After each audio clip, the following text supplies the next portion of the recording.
अस्सलाम वालेकुम, मैं हूं रज़ा मेकियान। आप देख रहे हैं IR की न्यूज। आइए जानते हैं आज की कुछ अहम अपडेट सदीक जान साहब से।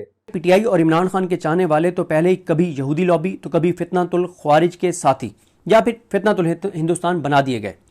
बलोच भी इसी फहरिस्त में। पीटीएम और बलोच यकजाती कमेटी पर भी काटा और अब कश्मीरी। अगर इन सबको एक तरफ कर दें तो पाकिस्तान में पीछे बचेगा क्या? जैगम खान साहब कहते हैं, वो जो ख्वाजा आसिफ साहब ने बड़ा एक लंबा चौड़ा ट्वीट किया कि जी मुहाजिरीन की बड़ी कुर्बानियाँ हैं और इसलिए ये मुहाजिरीन की 12 नशस्तें जो हैं वो ख़त्म ना की जाएँ। तो उसमें जैगम खान साहब ने कहा है कि पंजाब की ताकतवर कश्मीरी बरादरी के लिए पाकिस्तान और पंजाब की हुकूमतें काफ़ी नहीं, इन्हें आज़ाद कश्मीर की असम्बली में भी नशस्तें चाहिए, क्योंकि हमारे दादा अबू 1947 में श्रीनगर से गुजरांवाला आए थे।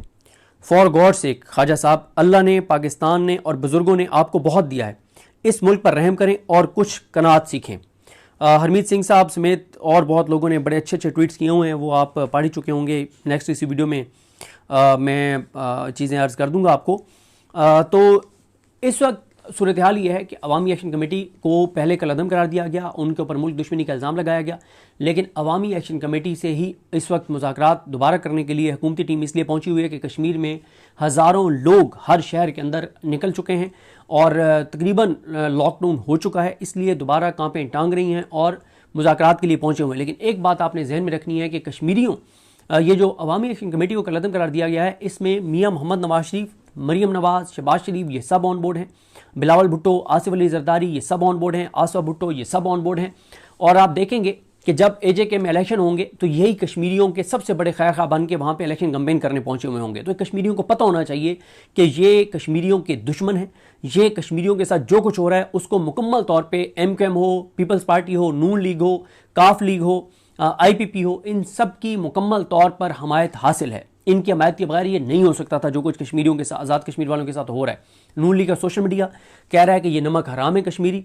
वो अबसार आलम, जो मुस्लिम लीग नून का कारकुन, जो मरीम नवाज की गाड़ी में सिक्योरिटी गार्ड की सीट पे बैठा करता था, वो कह रहा है कि ये कश्मीरी नमक हराम है, पाकिस्तान का नमक खाते हैं और नमक हरामी कर रहे हैं और ये पाकिस्तान के दुश्मन हैं, ये गद्दार हैं, ये पता नहीं ये हैं। ये शर्म आनी चाहिए। पहले उसने मुजीबुर रहमान शामी ने यही काम किया कि अपने प्रोग्राम में यकतरफा तौर पर इल्ज़ामात लगवाए अवामी एक्शन कमेटी पर। अब अबसार आलम ये घटिया और नीच हरकत कर रहा है।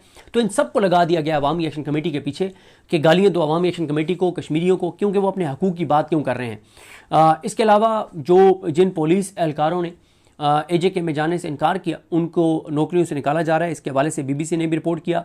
और इसी तरह से AJK अवामी एक्शन कमेटी के लोगों के ऑडियो पैगामात बहुत ज़्यादा आ रहे हैं। कल एक ऑडियो लीक हुई थी जिसमें एक पुलिस के ऑफिसर जो हैं वो पैगाम दे रहे हैं पुलिस एहलकारों को कि फौरी तौर पर पहुँच जाएँ वरना तुम्हें अडयाला जेल में बंद कर देंगे। क्योंकि ये सोशल मीडिया पे दावे सामने आते रहे कि पुलिस एहलकारों की एक तादाद है जिन्होंने AJK में जाने से इनकार किया। तो अब उसके हवाले से जो है वो कहा जा रहा है कि कार्रवाई की जाएगी। अच्छा, और जिस तरह से मैंने आपको अर्ज़ किया कि कई रोड जो हैं वो पहले ही वहाँ पर बंद कर दिए गए हैं AJK के अंदर। इल्ज़ाम ये लगा रहे हैं अबसार आलम समेत इस तरह के नून लीगी कि इनको जी भारत फंडिंग कर रहा है, पता नहीं मुल्क दुश्मन फंडिंग कर रहे हैं। हालांकि आप कश्मीर के अंदर देखें, छोटी छोटी बच्चियां और मासूम बच्चे भी आके और डोनेशन दे रहे हैं। जो बच्चे अपने घर में पैसे, बच्चों को शौक होता है ना पैसे इकट्ठे करने का, तो वो जो पैसे इकट्ठे, वो पैसे भी बच्चे आके और फंड में जमा करवा रहे हैं। कश्मीरी हज़ारों लाखों कश्मीरी ओवरसीज़ हैं और वो वहाँ से बहुत ज़्यादा फंडिंग कर रहे हैं। और जो पाकिस्तान भर में कश्मीरी हैं वो फंडिंग कर रहे हैं, आज़ाद कश्मीर के अंदर रहने वाले कश्मीरी फंडिंग कर रहे हैं। और ये घटिया और मकरू लोग, नीच और गलीज़ लोग जो हैं वो इल्ज़ाम लगा रहे हैं कि मुल्क दुश्मन जो है, अगर मुल्क दुश्मन फंडिंग कर रहे हैं तो कोई सबूत तो होगा ना, तो वो सबूत आप सामने ले आएँ। अब ये बातें नहीं बिकती। इस तरह की बातें हम भी ज़माने जहलियत में बहुत कहा करते थे। जो भी अपने हकूक़ की बात करता था, जो भी ह्यूमन राइट्स की बात करता था, जो भी जबरी गुमशुदियों के ख़िलाफ़ बात करता था, तो हम भी उनको गद्दार बना दिया करते थे। लेकिन हमने तो चलें सीख लिया। लेकिन ये अबसार आलम जैसे जो मकरूक और नीच किरदार हैं, इनको ये बात समझ नहीं आ रही और ये इस तरह की बात कर रहे हैं। अब उनके मुतालबात क्या हैं? वो म्यारी आटे की बात कर रहे हैं, वो MRI अस्पतालों में MRI और CT स्कैन मशीनों की बात कर रहे हैं, वो मोबाइल सर्विस वहाँ पर बेहतर करने की बात कर रहे हैं, वो जॉब्स की बात कर रहे हैं, वो वहाँ पे करप्शन को रोकने की बात कर रहे हैं, वो शफाफ इलेक्शन की बात कर रहे हैं, वो म्यारी तालीम की बात कर रहे हैं, वो सेहत कार्ड की बात कर रहे हैं, वो सड़कों की बहाली की बात कर रहे हैं, वो पुलों की तामीर की बात कर रहे हैं। ये उनके टोटल मुतालबात हैं और ये उनके मुतालबा बिल्कुल ठीक है कि आप जो 12 सीटें हैं जो पाकिस्तान भर में जो 1000 वोटों से रुकन असम्बली बन जाता है। वो मैं आपको वजह बता चुका हूँ कि ये इसलिए है 12 सीटें, कि 12 सीटें ये 3 इसके ऊपर मखसूस नशस्तें, 15 सीटें जेब में आ गई, बाकी 33 पे के ऊपर इलेक्शन होने, तो वहाँ से कुछ चीज़ें मैनेज करके और आराम से हुकूमत बना लेंगे। इस बार मसला इलेक्शन में यही है कि आज़ाद कश्मीर के लोग इलेक्शन चोरी नहीं होने देंगे, इसलिए ये 15 सीटें बारों बार ज़रूरी चाहिए नून लीग और पीपल्स पार्टी को मुसल्लत करने के लिए। पीटीआई और इमरान खान के चाहने वाले तो पहले ही कभी यहूदी लॉबी तो कभी फितनातुल ख्वारिज के साथी या फिर फितनातुल हिंदुस्तान बना दिए गए। बलोच भी इसी फहरिस्त में, पीटीएम और बलोच यकजाती कमेटी पर भी काटा, और अब Kashmiri.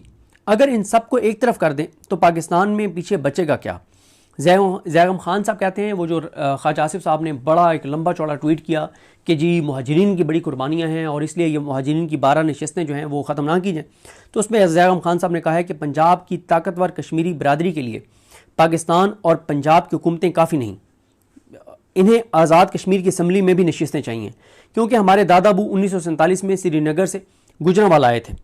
For God sake Khwaja Sahab, अल्लाह ने, पाकिस्तान ने और बुज़ुर्गों ने आपको बहुत दिया है, इस मुल्क पर रहम करें और कुछ कनात सीखें। हरमीत सिंह साहब समेत और बहुत लोगों ने बड़े अच्छे अच्छे ट्वीट्स किए हुए हैं, वो आप पढ़ ही चुके होंगे। नेक्स्ट इसी वीडियो में मैं चीज़ें अर्ज़ कर दूंगा आपको।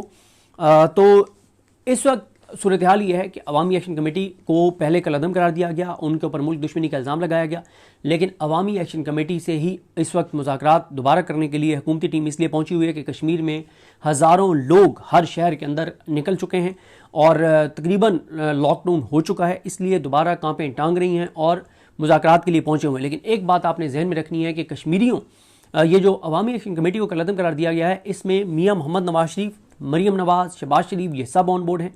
बिलावल भुट्टो, आसिफ अली जरदारी, ये सब ऑन बोर्ड हैं। आसवा भुट्टो, ये सब ऑन बोर्ड हैं।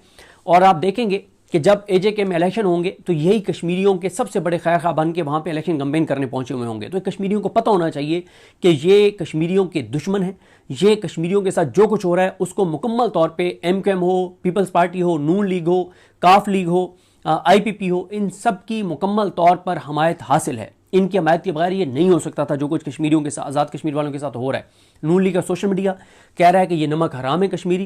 वो अबसार आलम, जो मुस्लिम लीग नून का कारकुन, जो मरीम नवाज की गाड़ी में सिक्योरिटी गार्ड की सीट पे बैठा करता था, वो कह रहा है कि ये कश्मीरी नमक हराम है, पाकिस्तान का नमक खाते हैं और नमक हरामी कर रहे हैं और ये पाकिस्तान के दुश्मन हैं, ये गद्दार हैं, ये पता नहीं ये हैं। ये शर्म आनी चाहिए। पहले उसने मुजीबुर रहमान शामी ने यही काम किया कि अपने प्रोग्राम में यकतरफा तौर पर इल्ज़ामात लगवाए अवामी एक्शन कमेटी पर। अब अबसार आलम ये घटिया और नीच हरकत कर रहा है। तो इन सबको लगा दिया गया अवामी एक्शन कमेटी के पीछे कि गालियाँ दो अवामी एक्शन कमेटी को, कश्मीरियों को, क्योंकि वो अपने हकूक़ की बात क्यों कर रहे हैं। इसके अलावा जिन पुलिस एहलकारों ने एजेके में जाने से इनकार किया, उनको नौकरियों से निकाला जा रहा है। इसके हवाले से BBC ने भी रिपोर्ट किया। और इसी तरह से एजेके अवामी एक्शन कमेटी के लोगों के ऑडियो पैगामात बहुत ज़्यादा आ रहे हैं। कल एक ऑडियो लीक हुई थी जिसमें एक पुलिस के ऑफिसर जो हैं वो पैगाम दे रहे हैं पुलिस एहलकारों को कि फौरी तौर पर पहुँच जाएँ वरना तुम्हें अडियाला जेल में बंद कर देंगे। क्योंकि ये सोशल मीडिया पे दावे सामने आते रहे कि पुलिस एहलकारों की एक तादाद है जिन्होंने एजेके में जाने से इनकार किया। तो अब उसके हवाले से जो है वो कहा जा रहा है कि कार्रवाई की जाएगी। तो नाज़रीन, ये थी आज की अहम अपडेट्स जो आपने जानी सदीक जान की ज़बानी। इसी के साथ अपने मेज़बान रज़ा मेकिन को इजाज़त दीजिए। अल्लाह हाफिज़।